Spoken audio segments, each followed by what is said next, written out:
Well, thank you very much. It's great to be here. It was great to be here yesterday as well.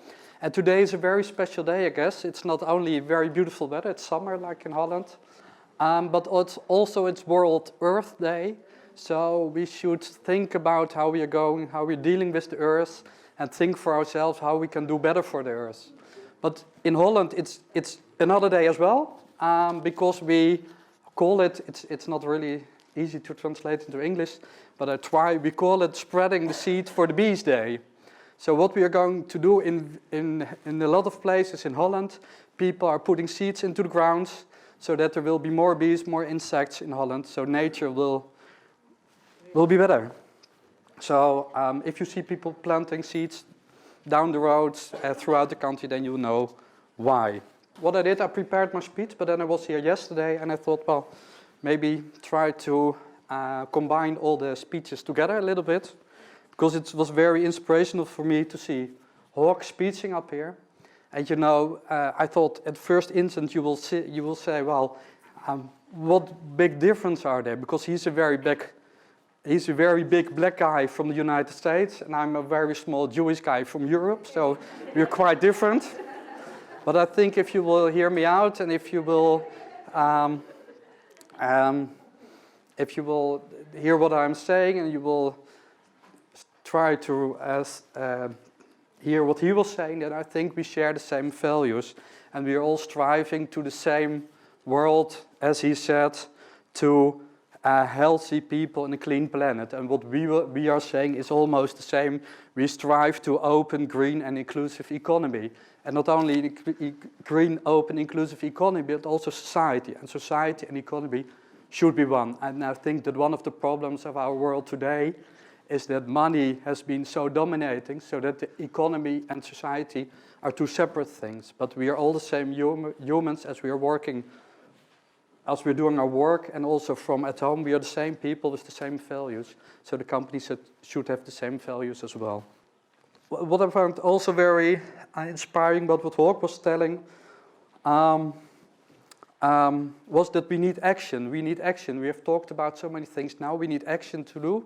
We need action to change the world, but not only by fighting, no, but by combining people, by talking to people, by feeling and seeing the connection. Because in this world, I think we are also too competitive, and we should be doing more together. So that was some things I got out of it, what he told. And what he told was very impressive, very terrifying, what happened in the United States. But if you, I don't know whether you heard the news this morning, in the Czech Republic, even in Europe, there was a black politician. He was attacked, wounded, because he was black. And they said in Czech Republic, the ones who did it said, well, we don't need black people in politics in the Czech Republic. So it also, unfortunately, happened in our society, in Europe. Also was very inspiring what you talked with Arthur about more about global. So Hawk talked more about bottom-up, and you talked more from the global institutions. And you mentioned the Earth Charter, and the Earth Charter and the combination of your Baha'i belief as well. And what I will be telling about scale of significance, we use the Earth Charter, which is an ethical framework. We use it as a reflection document to see whether we're doing on the right way in developing the scale of significance. So there's a connection. I will show you a little film, not from myself, but from somebody I admire very much, and you will see the significance of that.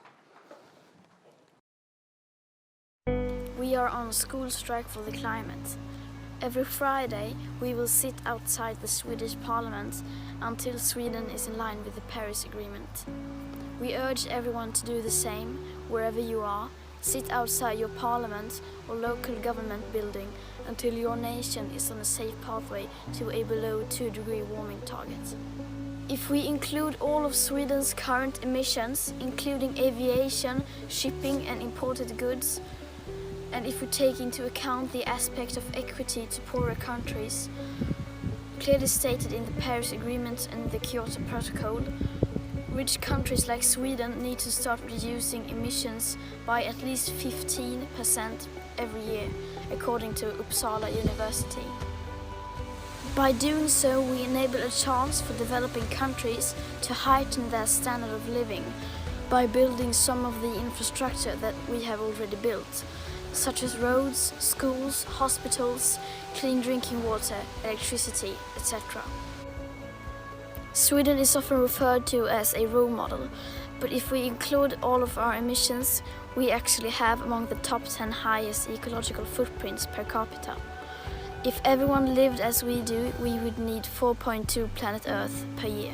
That means that countries like Sweden steal 3.2 years of natural resources from future generations and poorer parts of the world every year. We who belong to those future generations demand Sweden and all other countries to put an end to that and start living within the planetary boundaries. Some people say that we should be in school instead. But why should we be studying for a future that soon will be no more, and when no one is doing anything whatsoever to save that future? And what is the point of learning facts within the school system when the most important facts, given by the finest science of that same school system, clearly means nothing to our politicians and our society? It's Greta Thunberg from Sweden. You may have heard about her. Who has heard about her?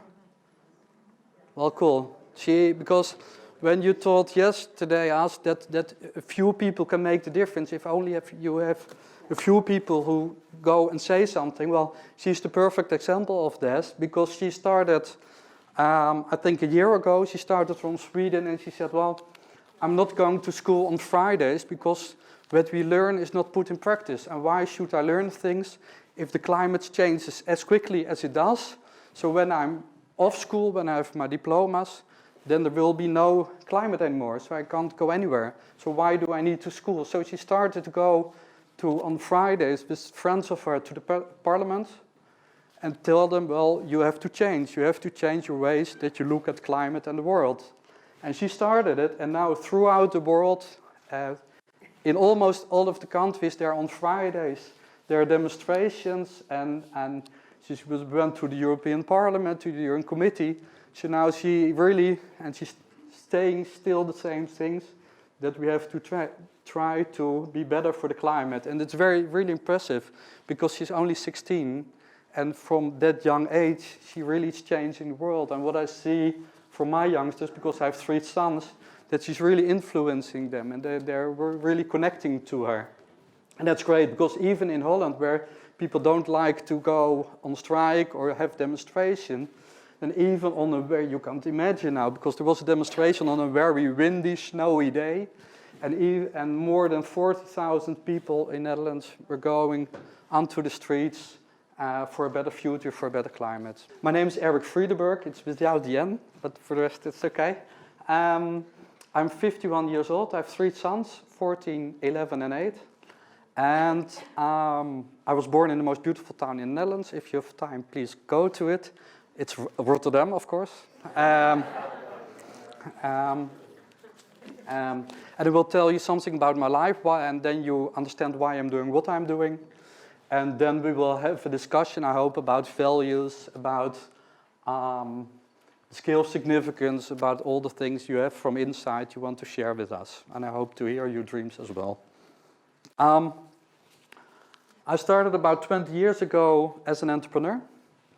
I started to help entrepreneurs who had financial problems, and I tried to coach them and guide them and help them and see whether their company was still viable. And in the Netherlands, and in the government, you can get a loan if you're in financial problems and if you're viable to the future. And I was helping the governments to see whether the entrepreneurs were viable. So I spoke to the entrepreneurs, I did some research, and then I advised the government either to give or not to give the loan, because it's important if you give a loan, of course, that people can pay it back. I did it for about 15 years, and I built a company of 25 persons. And then I felt that my energy was lacking, that I thought, but I don't have any energy. And that was because from the government, in the former times, you could go to the government and make some innovative products with them, which you can help entrepreneurs. Nowadays, it's only, and maybe that's also across Europe, it's no more like tenders. So you can't show, it's not like doing really things for the entrepreneurs, but it's only the process is leading. So the process, whether the advice we give takes 20 days or 21 days, and you should count the weekends or not. So not the entrepreneurs is at the center. So I felt not very comfortable with it. And I had 25 people working for me, and then you have a lot of things in Holland where you have to abide by law. So you have to do a lot of things for the laws and a lot of things that are very technical and that not give very much energy. So I thought, well, I really have to change my life. I have to do something different. And I found somebody who said, well, I want to lead your companies. So then it was for me a good period to reflect on myself, on the way I was doing for society, and what I might be able to change. So this was really about 2014. And then I sat at home. I had no company anymore because he was leading it. And I said, well, what am I going to do? At first instance, I was going to look after my kids. But then after a few days or a few weeks, I said to myself, well, it's very nice, it's very important what I'm doing, but I want to do more. It's not the only thing that I want to do, although I tried. And then I thought I want to have more meaning in my life, and I said, well, how am I going to do this? And I was just thinking about the last 15 years that I had my own company, what I learned or what I thought was very strange. And what I felt that was very strange, that the people or the businesses who got into financial troubles, in financial problems, they didn't have any figures, or they had figures they didn't understand, and they all had an accountant. And you think that if you have an accountant, you need to have really good figures, but it wasn't that way. And they were all still leading their company, but they were all not. They didn't know what their dream was anymore. They didn't know why they were doing what they were doing. So they were steerless. At one day. At the other side, they didn't have figures, or they didn't have actual figures, or even figures they didn't understand. And they do have an accountant or a bookkeeper. How is that possible? Because that's what a bookkeeper should do. Because a bookkeeper or accountant, you may know that in former times when the profession was started, and the bookkeeper or the accountant was the trustworthy person in the village, where you could go for advice, where you could go for any questions you have, and they would answer, they would coach you, they would help you. And nowadays they're only doing administration, they're only making as much money as they can, and they're not helping entrepreneurs. And then the entrepreneurs have to learn bookkeeping, because and that's very strange as well, because why do you want to learn bookkeeping if you start a business? You want to start a business, you want to have impact on society, but you don't want to learn bookkeeping. And you have all those nice things, like for the traffic and for the weather, you have these nice apps who are real time and look great and give the information you need. And you don't have that for entrepreneurs. So what I was going to do, I was just asking questions and didn't know the answers. So I spoke to a lot of people in that period. I spoke to a lot of entrepreneurs. And I said, well, am I really mad? Or is the world mad? Because are there strange questions? Or what's happening here? And then I heard from entrepreneurs that, yeah, they had a bookkeeper, they had an accountant, and they went from one to another, and they didn't get what they want. And I thought, well, it's very strange, because why is the world like this? Why isn't there not more meaning for the entrepreneurs, for the world, and why are they doing only bookkeeping? So that was my, that was when I thought, well, then I have to change it, because if the entrepreneurs need what I'm asking, or what I'm telling, or what I'm seeing, and they don't get it from their accountant, so why not try to change the world? And it would be great to change the financial industry, because the financial industry is about the money, they have the power. And if we can change the financial industry, having more values and having less, and seeing money not as a goal but as a means, then we would be able to start to change the world. But I can't change the whole sector at once. So I started with the accounting industry. And I started to live my dreams. In fact, I have two dreams. My first dream is to making as much entrepreneurs as successful as they can, but not only on their business side, but especially on their personal development and the social relevance.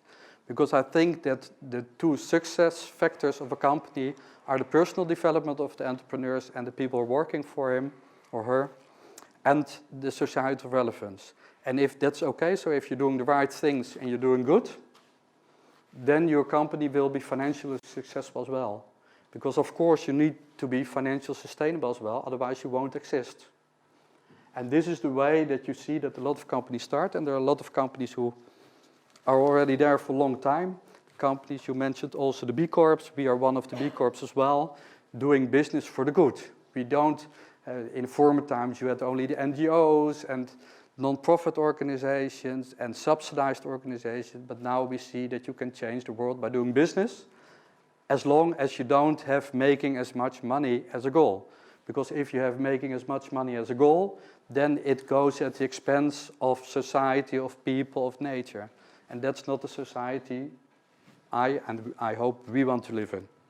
So that's my first dream is that. And we are doing that by coaching and guiding on all the goals, on the dreams and on the goals, and on learning them on the administration side as well. We started an administration factory where all the administrations are processed in a digital way, and people are, when the technology is failing or is not good enough, then people are working that as well. And we see it as a commodity. It's not that, while it's very important and it's done in a very good way, but it's not giving the meaning to the company. It's not giving our meaning. And my second dream is to change the accounting industry, to see to it that they're not only doing administration, making as much money as they can, but they're really helping entrepreneurs and doing good for society. So that's quite a challenge. Both are quite a challenge, I guess. And I don't, because the accountant profession is such a nice profession, but there are so many scandals. You can read the newspaper every day, even today, or not even today because there's no newspaper, but on Saturday, or almost every day on the internet, it's every day. But it's so bad to see that there are those scandals. And I think that the scandals will relate on the way they're making their money, as much money as they can, and also the structure they have, because the accounting firms usually have the partner structure, so the people from bottom up have to work hard and earning not as much money as they should, and then the money is going up, so the partners, all the money is getting to the partners, and they're just spending it on their personal lives or not on the real good way we really want it. So we really want to change that as well. So we really have to, if we want to change the sector, the industry, if we have to make it transparent, then we really have to put it upside down. And I first thought, well, I have such a good strategy about the accounting industry. If I now go to the accounting firms, they will love me, they will ask me to help them, and so we are going to change that world. So I started that in 2014, and I spoke to a lot of accountants, and I said, I'm going to help you, I'm going to make you transparent, I'm going to see to it that we make a better world together. And then they laughed at me. They said, well, I don't want that, because we are doing fine, or we already changed a little bit, because we have coaching and guiding, we have it on our website, so then we do it, and it's different. So I only got 3 accounting firms who said, well, really, we'd like you to help us. So that was great, but if you want to change an industry, if only 3 companies of about, I think even in Holland there are about 1,000, 2,000, there are so many accounting and bookkeeping firms that if you have only 3, although it is significant to help them, and I did, and if you want to change the industry, it doesn't help that much. So I said to myself, well, if they don't want you, and you think you're right, and people want you, and they think that what you're doing is great, why not start yourself? So I started, which is called now Manifesto. I started in 2015. Together, of course, with an accountant, somebody who was accountant from profession, because otherwise you can't be an accounting firm. But she and I am really coaching and guiding the companies. And then the strange thing happened, because we opened at 29 June of 2015, and we were open for 2 days, and then the organization of accountants in the Netherlands, where all the accountants are combined, they called me and they said, well, what are you doing? I mean, what you're doing, an accountant shouldn't do or can't do this. How can they be good for the world, and how can they coach and guide people? They should do only administration, so what you're doing can't be that. We have had so many complaints about other accounting firms, so you should stop. And then, well, then I really didn't expect that, but I did expect something to happen, because if money is the real thing that they are going for, then there's so much fear in the industry. So from that fear, that was really what I was feeling. And I said, well, do you know, I'm only open for 2 days. Do you know where I am? We have a very nice building. We have a very nice office, not with computers. We have a vintage. It's looking like vintage. It's like very nice chairs and long tables and so it's really good atmosphere. We have even very good personal coffee, because we think that an accountant, and also me, and I'm not drinking coffee, but we had education on that, because we think it's very important that you have a good cup of coffee and that you make it personal for people. But they didn't understand it, so they said, well, no, we don't know you. So I said, why don't you come? Why don't you come? The door's open, we are transparent, why don't you come? Then they said, well, for us that's a problem, because we normally do everything in writing, and now you ask us to come. So they said, well, I have to talk to my colleagues, I don't know. So after a week, after a week, they had to, I don't know what they did in that week, but after a week they called me back, and they said, for us, no, it's not good enough, because we are afraid to come to you, so you can come to us, but we don't want to come to you. And so we went to them, and then, of course, it was okay what we are doing, because we had prepared it well, and then it was okay. But then you see how if fear and money is the main thing in the industry, then these things will happen.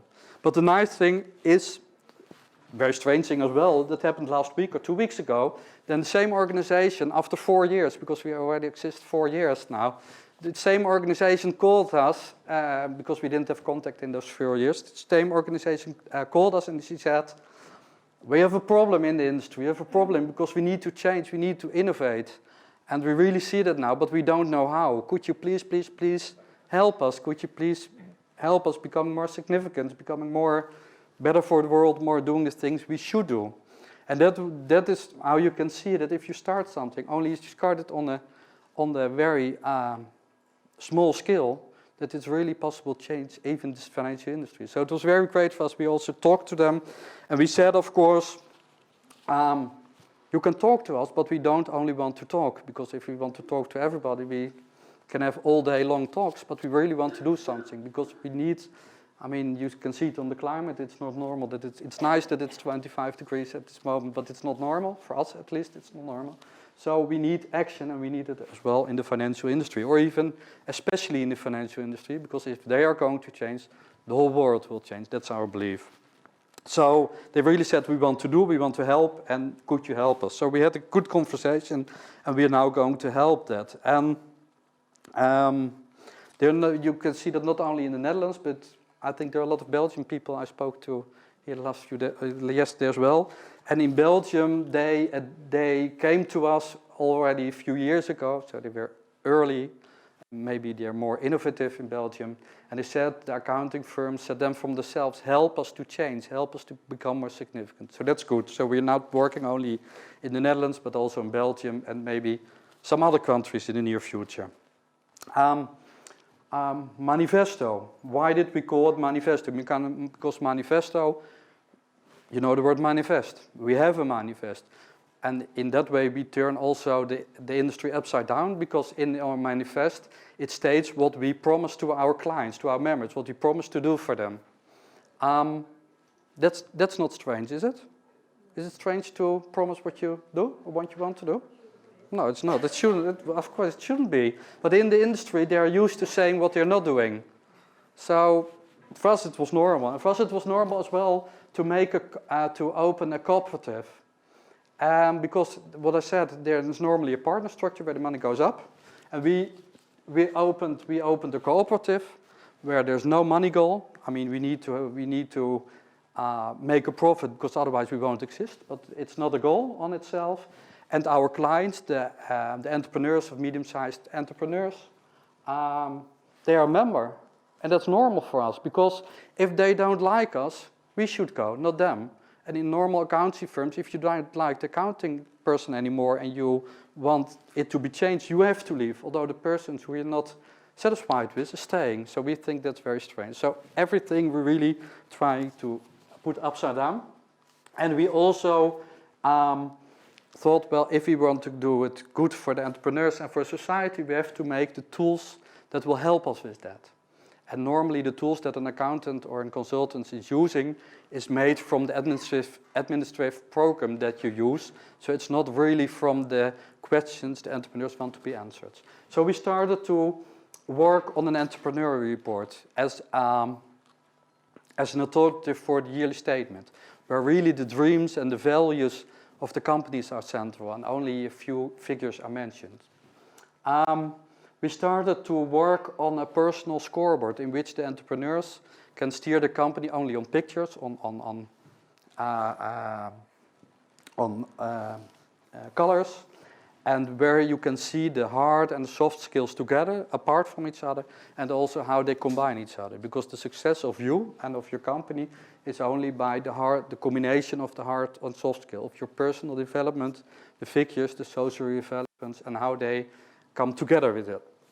So that's good to see that next to each other. But then there came a lot of questions from our entrepreneurs. They said, well, it's nice what you're doing, and we like what you're doing, although in the first few years we had only a small group of entrepreneurs as a member because we had to try out everything, and the people wanted to change to Manifesto, but they said, well, we don't get from our accountant what we want, but it's a nice guy or a nice woman, so we feel bad to change, but after all, they all came to us, so that's good. But then they said, well, if we want to steer our company, we have only a balance sheet to steer our company, because if you look at all the companies, if it's Shell or another multinational, whatever, medium-sized or small businesses, they steer their company on the balance sheet. And what's the not so nice thing about that? If you steer your company on the balance sheet, you want to make, and that's human, you want to make the balance sheet as good as you can. And if you want to make the balance sheet as good as you can, you could see it with Shell, for instance, then you put money first. And then the only goal you have is making as much money. Because if you are making as much money as you can, then your balance sheet will be quite right. And then our entrepreneur said to us, that doesn't feel right, because we put value first, we're doing business for the good, and now we have to steer our company on the balance sheet. So why isn't there anything else where we can steer our company not on financial values, but on the other values, which we have also in life, which come from our heart and are also in our company? So I thought, well, and what would it be great then if you're the first accounting firm in the whole world who steers the company and helps their members in their values, and not only or not especially in money. So it would be great, I thought. So I just, and there were also investors coming to me and they said, well, we got a lot of interest from the loans we have, but we are okay with if you give us less interest, but then you have to show us then there's also another result. And we feel that it's there because we have our values as well, but we can't make it visible. And then the third thing that happened at the same time was Kees Klomp. You may have heard about him. Kees Klomp is like the Dutch Kate Raworth or the Christian Felber. So he's really of the purpose economy, and he said, well, you have to really, and he's in our board of inspiring board. So he said, you have to do this. So I thought, well, if those are the questions, and if people really like that, then I'm going to develop it. So I started with a friend of mine. I started just a year ago to think about how could you make values of a company visible? And are the values of the company, are they very, very different from my personal values? What do you think? Are they very different? No, they're not. I think they're not. So that was a very interesting period of time. So we sat down we thought, what kind of questions should you ask people or businesses so that you can put up the values and see how the values are in the company, make them visible, even measure them. But look out, in measurement, I don't mean that we have to measure them in euros, because if I ask, about. If I ask you, what's most important in your life? Sorry, it's maybe a bit, it's becoming a bit personal. If you don't want to... No, it's okay. I was a little overwhelmed for Oh, I'm sorry. I'm going to... to stand up for my beliefs. Yeah? Yeah. Okay. And what for you? What's the most important in your life? Can I say what he would say about me? No, I want to say what you're saying from your heart. No, it would be also like for my convictions, standing up for those, like Yeah. And my values, my rules, okay, my justice system. okay, thank you. And what about you? Yeah. Unity in family. Well, great. So great, because that's and if I say to you, I've a lot of money here, can I buy it from you? Can I put it into money? No, but I have. Could I have that unity, or your family? Could I, if I gave you the money? Yeah, please. Yeah? But would I get How much we talk about? but would I get I wouldn't get your family from that, right? You won't sell your family. You don't sell the unity or the family to me, do you? We can explain it to you. Okay. I will. If you want to give you the money for your values, can you say how much the values would be worth in money? If you take my entire package, it would be unsellable. Exactly. But if it is like a tiny little bit where you just say like, give me 1 minute of your time or give me a little bit here, something that I would be able to compensate for, I would say, okay, I'll put a price on it. No, but I mean the whole values, and then it's no price. And it's interesting because I spoke to you yesterday, and I know you are a banker. So even a banker says, and that's funny because of course it can't be put in money. What I did was very interesting as well. I went in Holland, in Amsterdam. You have a part of Amsterdam where only the big businesses are. It's called the Zuidas. I don't know how to translate this. But I went there with with some people because we were organizing an event in the middle of that center about values instead of money. Why is money so dominant, and why not values? We had that in the center of that where the ABN AMRO, which is a bank, has a very circular building, and they said to us, well, come to us, you can have the building, it's good. And then we went, before that event, we went to the streets at lunchtime, and we were going to all the people who were getting down from the business, from the big business, they were getting down, getting lunch, and we were asking them the same questions. We were asking them, what's most important in your life? And you know what they answered? Money? No, they didn't. They said family, they said my girlfriend, they said my children. And I said to them as well, well, if I give you money, then can I buy your children, or can I get your children, can your family or your happiness? Then they said, no, of course not, because you can't put it into money. And then they said, well, isn't that strange that you're going after lunch, you're going back to your business? And the only thing you're doing there is working in a company that's only want to do is making as much money as you can. Isn't that strange? Because your beliefs are very different, and then you go there and then your beliefs and your values are vanished in that way. And then they said, whoa, I didn't think about it. So it's really important to see for us that your most important values, you can't put it into money. And so why are we putting everything in money? So if we want to make values of a company or from yourself visible, you can't put it into money. So you have to put it in intrinsic values. So not try to make it money. Because if I say to you, well, if a wood is not there, it's teared apart, then you would say it would cost to replant, it would cost a kind of money. But you can't get it back. If a person loses his life, I mean, you can't put it in money. So I think that was for us very important to see that if we want to change the world and if we want to develop a skill of significance, that it shouldn't be into money. And what we learned, of course, also about developing and asking the right questions was to see that the discussion having with people about why is money so dominant in our society why we know that values are more important to us, that having that discussion is very important, because it helps people to think about it. It helps people to really realize that in their company they should have the same values as they have at home or on the street, even if they go to lunch. So I started it with one person. We were just going to think about questions, about what values are important, and things about that. And then we developed it for a bit, and then we thought, well, we don't know whether other people like it or not, whether we are doing it in the right way. We're just going to share it with the people around us. We're going to share this on the social media and things what happened. And that we did on last May. And then, because we thought we need some help, and people can help us. And then it really exploded. I mean, things happened which we couldn't realize that would happen.